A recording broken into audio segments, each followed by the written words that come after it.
World డిప్లొమసీలో ఒక కొత్త chapter open అయింది. గత కొద్ది నెలలుగా మిస్టర్ డొనాల్డ్ ట్రంప్ ప్రపంచ దేశాల మీద టారిఫ్ వార్ స్టార్ట్ చేశాడు. మనం ఎప్పటి నుంచి అనుకుంటున్న అమెరికా 51st స్టేట్ అయిన కెనడా మీద మిస్టర్ డొనాల్డ్ ట్రంప్ 100% టారిఫ్ వేస్తానంటూ అఫీషియల్ గా అనౌన్స్ చేస్తున్నాడు. ఎందుకంటే కెనడా రీసెంట్ గా చైనా తోటి ఒక ట్రేడ్ డీల్ సైన్ చేసి అది మిస్టర్ డొనాల్డ్ ట్రంప్ కి ఎంత మాత్రం ఇష్టం లేదు. సో అందుకని మిస్టర్ డొనాల్డ్ ట్రంప్ 100% టారిఫ్ వేస్తానంటూ మళ్ళీ టారిఫ్ వార్ స్టార్ట్ చేశాడు. దీనికి కెనడా ప్రెసిడెంట్ మేము ఎటువంటి అన్ఫేర్ డీల్ చైనా తోటి క్రాక్ చేయలేదని, యుఎస్ మా మీద వేసిన టారిఫ్ కంప్లీట్ గా అన్ఫేర్ అని కొట్టిపడేశారు. కెనడా ప్రెసిడెంట్ దానికి 25% రెసిప్రోకల్ టారిఫ్ వేస్తామంటూ చెప్తున్నాడు. సో దానితో పాటు కెనడా ప్రెసిడెంట్ కెనడియన్స్ ని ఉద్దేశించి మన ఎకానమీ ఒక ఫారెన్ థ్రెట్ లో ఉంది, సో మనందరం లోకల్ ప్రొడక్ట్స్ ని పర్చేస్ చేయాలని ఒక సందేశాన్ని ఇచ్చారు. ఏదైతే ట్రంప్ క్రియేట్ చేస్తున్న అన్సర్టనిటీ ఉందో దాని వల్ల ఎవరైతే బిగ్ ప్లేయర్స్ ఉన్నారో ఇండియా, చైనా, రష్యా, పోలాండ్ వాళ్ళు వాళ్ళ యొక్క ఫారెన్ రిజర్వ్స్ లో భారీ మొత్తంలో డాలర్స్ ని సెల్ చేసి గోల్డ్ ని యాడ్ చేసుకున్నారు. రిపోర్ట్స్ ప్రకారం 2020లో 60% ఫారెన్ రిజర్వ్స్ లో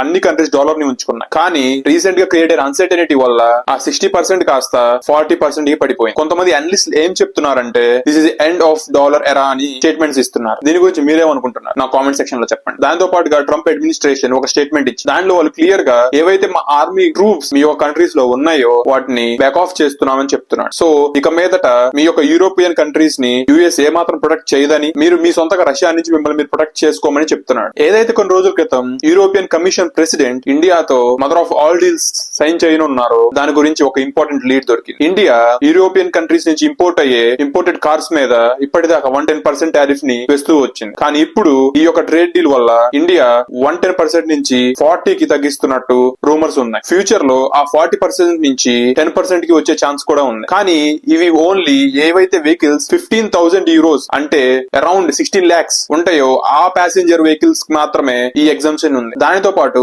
ఇరాన్ మీడియా ఏవైతే US air craft carriers Iran వైపు వస్తున్నాయో వాటికి గట్టిగానే వార్నింగ్ ఇచ్చింది. మీరు వెంటనే స్టెప్ బ్యాక్ చేయకపోతే మేము మా హైపర్సోనిక్ మిసైల్స్ తో మీ యొక్క క్యారియర్స్ ని నేలమట్టం చేస్తామని ధీటుగానే సమాధానం చెప్పారు. దానితో పాటుగా కొన్ని Arab media and online sources ఏం చెప్తున్నాయంటే చైనా నుంచి పాస్ట్ 56 అవర్స్ లో China 16 cargo military air crafts ని ఎయిర్ లిఫ్ట్ చేసిందని, వాటిలో మిలిటరీ ఎక్విప్మెంట్స్ ఉన్నాయని. కానీ ఈ విషయం బీజింగ్ కానీ టెహ్రాన్ కానీ అఫీషియల్ గా ఎటువంటి అనౌన్స్మెంట్ ఇవ్వలేదు. ఇది గనక నిజమైతే ఇరాన్ కి అండ్ ఇజ్రాయిల్ మధ్య కాన్ఫ్లిక్ట్ మరింత పెద్ద అయ్యే ఛాన్స్ ఉంది. ఇలాంటి ఇంట్రెస్టింగ్ టాపిక్స్ 3 to 5 minutes లో ప్యాక్ చేసి ఒక బండిల్లో మీ ముందుకు తెస్తాను. ఆ నోటిఫికేషన్ మీకు రావాలనుకుంటే వీడియోకి లైక్ చేసి ఛానల్ సబ్స్క్రైబ్ చేసుకోండి. జై హింద్.